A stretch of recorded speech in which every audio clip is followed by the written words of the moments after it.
Assalamualaikum warahmatullahi wabarakatuh. Perkenalkan, nama saya Nadia Zain, NIM 200005063 dari kelas 2B, Program Studi Pendidikan Guru Sekolah Dasar, Fakultas Keguruan dan Ilmu Pendidikan. Baiklah, di sini saya akan mempresentasikan hasil kerja saya, yaitu yang pertama, jadwal pelaksanaan.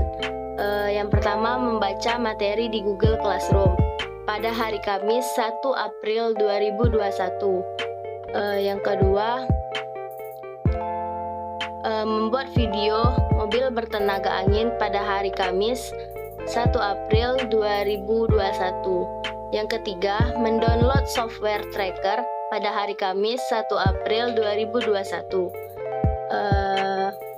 Yang keempat, saya mencoba membuat tracker pada hari Kamis tanggal 1 April 2021. Pada hari Jumat 2 April 2021 saya mengulang ada kesalahan saat mencoba software tracker. Pada hari Sabtu 3 April 2021 saya membuat grafik, dan pada hari Minggu sampai hari Senin saya menganalisis data. Pada hari Senin tanggal 5 April 2021 saya membuat kesimpulan, dan yang terakhir saya presentasi pada hari Selasa 6 April 2021.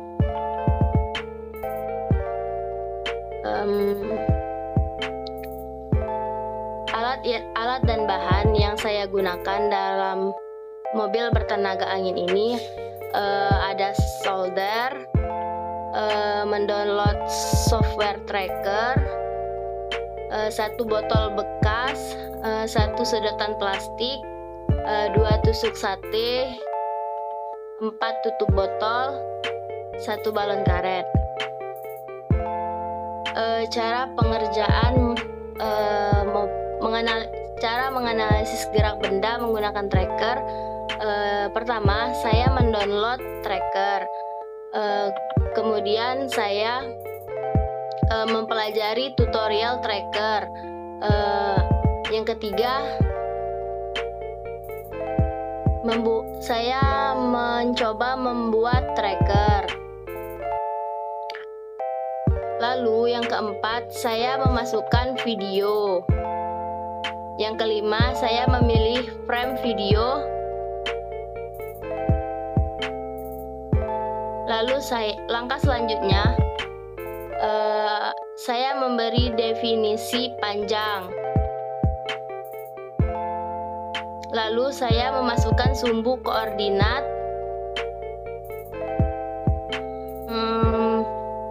Lalu saya membuat poin mas, dan yang terakhir saya menganalisis tabel atau grafik.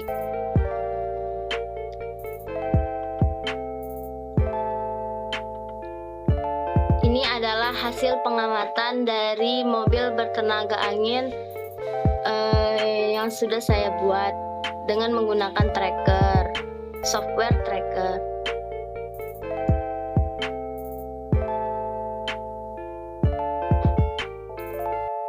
Saya akan menganalisis hubungan antara gaya dan kecepatan gerak benda. Menurut saya, semakin besar gaya yang diberikan pada suatu benda, maka semakin cepat pula gerak benda tersebut. Namun sebaliknya, semakin kecil gaya yang diberikan terhadap suatu benda, maka akan semakin lambat gerak benda tersebut.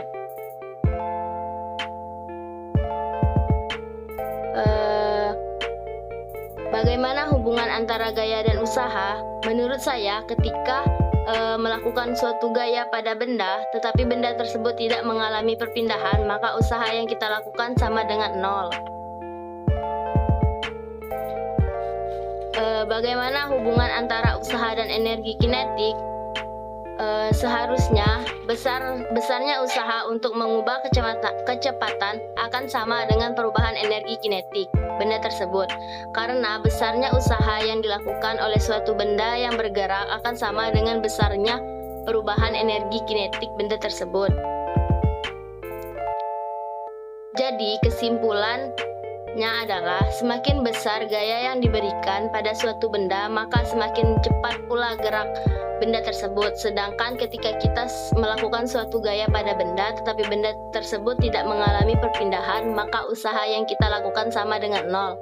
Dan seharusnya besarnya usaha untuk mengubah kecepatan akan sama dengan perubahan energi kinetik benda tersebut, karena besarnya usaha yang dilakukan oleh suatu benda yang bergerak akan sama dengan besarnya perubahan